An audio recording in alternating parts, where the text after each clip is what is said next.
Kayo po ba mga bossing ko ay isa sa mga lagi na lamang namumblema tungkol sa usapin ng pera?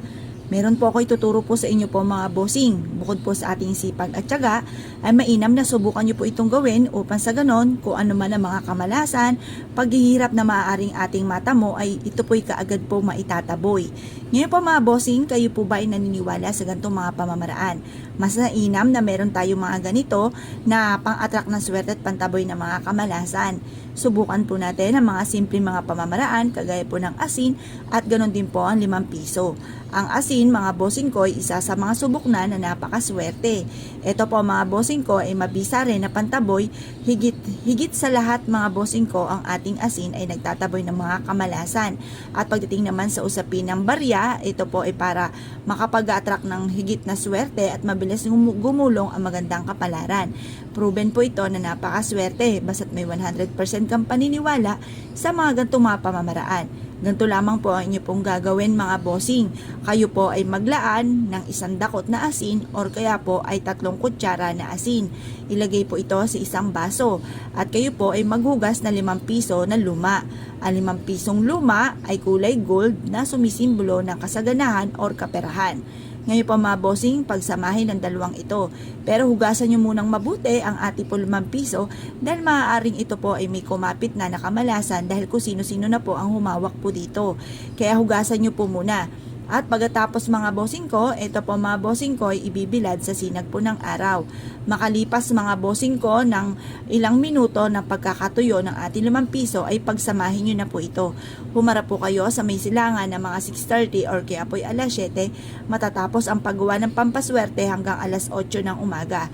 Makalipas ang alas 8 ng umaga, pero syempre magukul ka muna ng panalangin, sabihin nyo po dito lahat ng gusto ninyo. Magkaroon ako ng mga bagay na matagal ko nang pinapangarap. Magkaroon ako ng sariling bahay na maganda, malaki, at disenyo na matagal ko nang pinapangarap. Ganon din po mga bossing ko, mag-wish po kayo na magkaroon ng negosyo na dito na ako yayaman. Ganon po ang pag-wish, walang gamit na sana, direct to the point. Pagtapos na po kayo mag-wish mga bossing ko, ibila dito hanggang alas 8 ng umaga. Makalipas ng alas 8 ng umaga, marami kayong pwedeng paglagyan nito. Pero unahin nyo po muna at mas mainam sa ilalim ng inyong higaan. Lalo-lalo na kung paborito kayo ng kamalasan. Makakatulong po ito upang sa ganon maitaboy ang mga kamalasan. At makatulog po kayo ng mahimbing mga bossing. At kayo po mga bossing ko instead na kapitan ng kamalasan ay puro swerte ang dumating. Proven po ito mga bossing. Kaya kung kayo po ay naniniwala at gusto nyo po na magkaroon ng ganito ay mainam po yan. Dahil ang pagkakaroon ng ganito ay tutulungan ka para magkaroon ka ng mabisang proteksyon. At kayo po ay hindi malasin at instead na puro kamalasan ay puro swerte ang dumating po sa inyo. Ngayon po, kapag inilagay nyo na ito sa ilalim ng inyong higaan, lagi nyo pong bibisitahin at titignan ang inyong asin dahil maaaring ito ay natunaw. Kapag po yan natunaw, ang ibig sabihin yan ay marami yang nahigop ng mga negatibong enerhiya na nagdudulot nga po sa inyo po ng kamalasan. Kaya mas mainam, huwag kang malungkot, hugasan nyo lang mabuti ang barya, hugasan ang baso, patuyuin at lagyan muli ng panibagong asin. Makakatulong po ito upang sa ganon mga bossing ko ay mahigop na mahigop ang mga kamalasan at masolusyonan kagad ang problema at ito po i-adjust ako sa lagi ikaw ay suswertihin. Proven po ito. Kung kayo po mga bossing ko kumbaga nagmelt na naman yung asin, hugasan niyo po muli ito at yan po ay darating po ang panahon na yan po hindi na po natutunaw. Ako po mga bossing, nagtiyaga po ako mga 5 buwan or 7 buwan, lagi po natutunaw.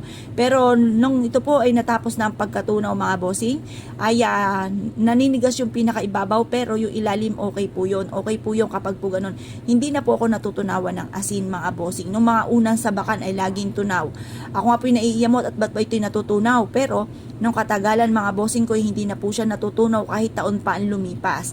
Bagamat yung pinakaibabaw ay naninigas pero okay pa rin po siya mga bossing. Ngayon po mga bossing, kung kayo po naniniwala at nais po itong gawin mga bossing, huwag na po kayo magpatumpik-tumpik pa. Subukan nyo po ito, proven po ito na maswerte. Ngayon po mga bossing, subukan nyo na po itong gawin at i-mindset nyo na kayo magiging matagumpay. Kailanman na hindi na kayo muli pang mamumblema. Lahat ng mga pangarap po ninyo ay matutupad. I-mindset nyo na lahat ng gusto po ninyo mga bossing at makakamit nyo po lahat ang mga pangarap po ninyo, sabay lalo ng sipag at tiyaga. at pananalig sa mahal na Panginoon mga bossing. Sa inyong negosyo, pwede nyo rin po itong ilagay mga bossing para masigit po kayo na maka-attract po ng swerte mga bossing, para kayo po ay magkaroon ng lagi ng malaking benta at kayo po ay kailanman na hindi na problema tungkol sa usapin po mga bossing ko ng pera. Kaya kung kayo po naniniwala at nais po itong gawin, lumarga na po kayo at ito po ay makakatulong upang sa ganon kayo po mga bossing ko ay puro swerte ang dumating sa buhay at kailanman na hindi na kayo mamalasin pa. Ngayon pa mga bossing, kapag po ito ay may nakapansin sa inyo, halimbawa naglagay ka na ng ganito, tapos parang feeling po ninyo ay kayo po ay parang inaalat po bagamat hindi pa ito natutunaw at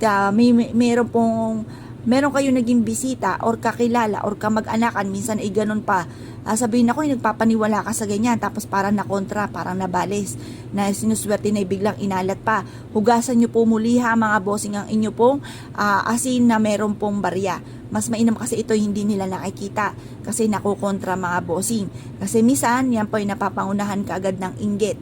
Naiisip nila baka ikaw po ay umasenso at naiinggit po kaagad, kaya sila ay madalas ay kinukontra or may mga reliyon or hindi sila naniniwala. Kanya-kanya naman po yan mga bossing ko ng paniniwala.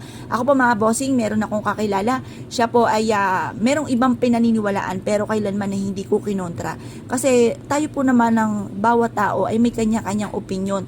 May iba't ibang mga paniniwala. Kumbaga paniniwala niyan, irespeto po natin mga bossing. Kaya lang may mga tao mga bossing ko na may paniniwala na dediretsahin ka na para kasi raulo naniniwala ka dyan, nakukontra po mga bossing. Kaya pag may ganung pagkakataon, palitan nyo po muli, hugasan yung barya po ninyo, tapos palitan nyo po muli yung asin. Tapos mas mainam na hindi nakikita ng ibang tao yung ginagawa po ninyong ganito mga bossing. Or kaya po ay i-share nyo na lamang po sa kanila ang ating pong video. Kapag napanood po nila ito ay mauunawaan na po nila kung anong ibig kong sabihin at hindi na po yan kontra. Pero may mga tao pa rin kumukontra pa rin kahit sabihin po yun. Parang basta siya hindi mapigilan ng kanyang bibig ay talaga namang kumukontra mga bossing. Kaya pag gano'n ang sitwasyon mga bossing ay pagdating sa asin lang po yun mga bossing at barya, kombinasyon. Yung ibang mga pampaswerte natin, hayaan natin na nakikita po nila, okay lang po yun. Kaya lang po pagdating po sa ganito mga bossing sa asin at ang kombinasyon na barya, dapat po ay hindi na ako kontra, hindi po nakikita. Kasi mas na nakontra po ito, ayan po mga bossing ko ay maaaring mabaliwala itong ating ginagawa. Kaya isikreto nyo na lang po ito mga bossing. Ngayon po mga bossing, pagtapos nyo po itong gawin, i-mindset nyo na kayo magiging matagumpay at ugaliin lagi ang pagsasalita ng mga magaganda na yayaman ako at magiging matagumpay at kalimutan ang mga pagdaing-daing na mga salita. Dahil kapag kayo nagsasalita ng mga pangit, nagtatawag kayo ng mga negatibo, mababaliwala mga bossing ko ang ginagawa natin mga pampaswerte. Kaya mas mainam panay mga magaganda ang ating pong sasabihin. Kaya kung kayo po naniniwala at nais po itong gawin, wag na po kayong magpatumpik-tumpik pa, subukan nyo po ito, proven po ito na maswerte. Yun na po mga bossing, good luck po sa inyo po lahat. Salamat po.